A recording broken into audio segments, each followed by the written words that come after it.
Bonjour à toutes, bonjour à tous, j'espère que vous allez bien. Aujourd'hui, je vais commencer un nouveau projet, une nouvelle série. Alors le but de ma série, ça va être de vous présenter des objets trouvés dans la Terre, qui sont en rapport avec l'histoire. Donc le but de ma série, ça va s'intituler Trouver dans la Terre. J'ai aucune imagination, ça se voit. Ça peut être des douilles, ça peut être des casques, ça peut être tout et n'importe quoi. Bref, aujourd'hui, j'ai très envie de vous parler d'un char de combat allemand, le Panzerkampfwagen, le Panther. Mon accent est très bon. Deutsche Qualität. Deutsche Qualität. Bordcomputer, Klimaanlage, CD, MP3, Radio. Ich hab ne Zwiebel auf dem Kopf, ich bin ein Döner. Donc tout d'abord, je vais vous faire un rapide historique de ce véhicule blindé. Ça va être très simple. En 1941, et contrairement aux apparences, les Allemands n'ont pas commencé la guerre 39-45 avec des masses de chars hyper lourds blindés comme on peut le penser avec le Tigre par exemple. Non, bien le contraire.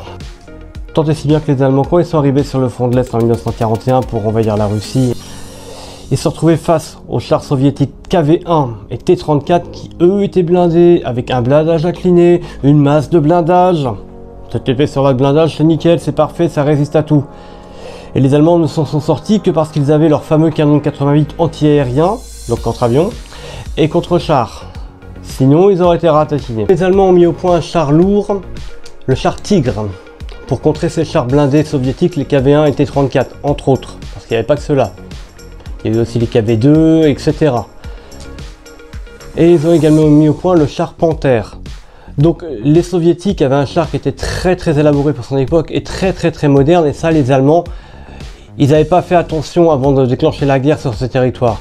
Les soviétiques avaient mis au point le T-34. Le T-34 a une particularité, c'est qu'il est fortement blindé, il a un blindage incliné. Le blindage incliné, ça permet une moins bonne pénétration de l'obus à l'intérieur de la carcasse du char. Un obus perforant va pénétrer plus facilement dans une surface plate que dans une surface inclinée. Donc les Allemands se sont inspirés de ce concept et ont décidé de l'appliquer sur le char Panther. Donc en fabriquant ça, les Allemands ont eu un char de qualité équivalente, de Qualität, toujours au char soviétique. Et bien évidemment, comme toujours, les Allemands ont construit un char extrêmement sophistiqué, extrêmement perfectionné, ce qui n'a pas toujours été une si bonne qualité que ça, surtout en temps de guerre.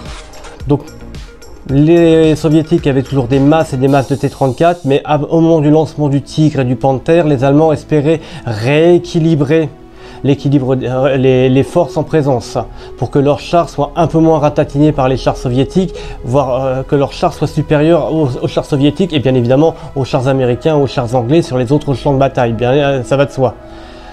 Donc les Allemands ont inventé ce petit bijou, cette merveille de technologie qu'on appelle le Panzerkampfwagen Panther. C'était une très belle machine.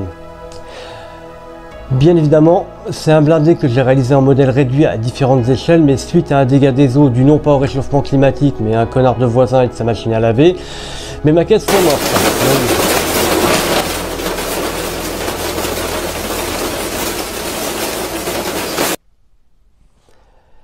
Donc de toute ma période modèle réduit, on va dire de 14 jusqu'à 25 ans, j'ai rien gardé à part ça, à ma chance édition Altaïa, et c'est tout. Bon, c'est un truc que j'avais trouvé pas cher, hein. Édition Altaïa, faisait des petits modèles sans aucune prétention, mais maintenant, en vieillissant, je suis devenu une vraie feignasse, et c'est vrai que monter les modèles réduits, j'ai absolument pas la patience, donc je préfère les avoir toutes montées, c'est quand même mieux pour moi, hein. Comment ça, champion du monde de flemme? Non. Je vais vous présenter ce que j'ai à la baraque, ce que j'ai gardé. Donc dans un premier temps, je vais vous raconter ce qui s'est passé. Quand j'avais entre 15 et 20 ans, j'ai découvert quelques vestiges dans un champ. Je vais vous montrer la photo du champ en vue aérienne. Voilà. Et je vais vous montrer une photo qui date des années 50, qui montre ce même champ, même endroit. Voilà. Si vous regardez bien la photo qui date des années 50, vous vous rendez compte qu'il y a dans le même champ des dizaines de véhicules blindés. Et je suis revenu peut-être une dizaine de fois dans ce champ. Bon, par contre, maintenant, c'est pas la peine de chercher. Le champ, c'est un beau lotissement, plein de pavillons. Donc maintenant, c'est que du béton et des maisons.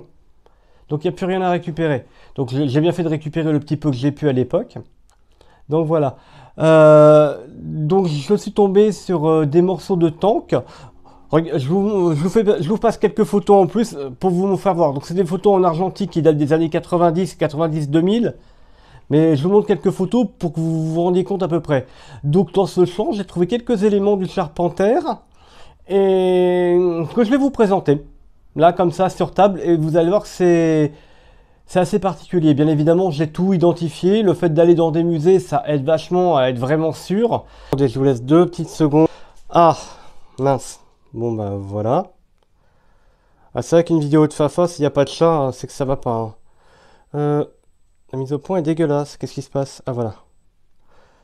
Donc on continue. Donc là, je vous présente quelques objets que j'ai récupérés au fur et à mesure des années. Donc voici une roue de Charpenter. La maquette aux éditions Altaïa du Charpenter. Cette petite plaque minuscule, c'est une plaque qui était située dans le compartiment de combat. Voilà. Je crois que c'était pour les écouteurs, pour écouter, pour le compartiment radio. Ensuite, quoi d'autre? Alors, aux éditions Endal Unstoffen. Ça, je vous montre ça. Ça, c'est un épiscope en verre. Vous avez vu, c'est encore complètement carbonisé après 80 ans. Ça, c'était sur la cave, pareil, ça doit provenir d'une batterie. Ça vient d'un épiscope de Charpenter. J'essaierai de vous trouver la photo de l'objet correspondant. Ça, c'était le petit truc qui se soulevait.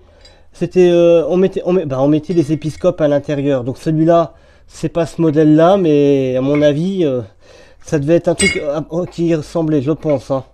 Donc ça, c'était pour passer les épiscopes du char. Les épiscopes, ça servait à voir. On dit épiscope et périscope. Alors cette petite tige métallique, ça allait là.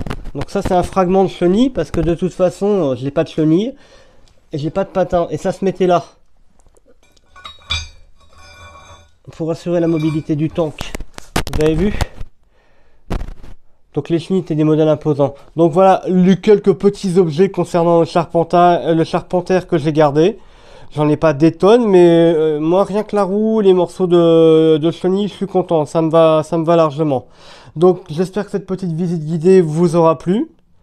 Et j'essaierai de vous montrer d'autres pièces de ma collection, enfin, du petit peu que j'ai réussi à garder, parce que les années passant, les divorces passant, des fois il y a des trucs que j'ai pas pu garder. Donc voilà, un dernier petit truc que je vous montre avant de couper le micro, parce que je vais quand même passer à l'étape essentielle qui s'appelle faire à manger.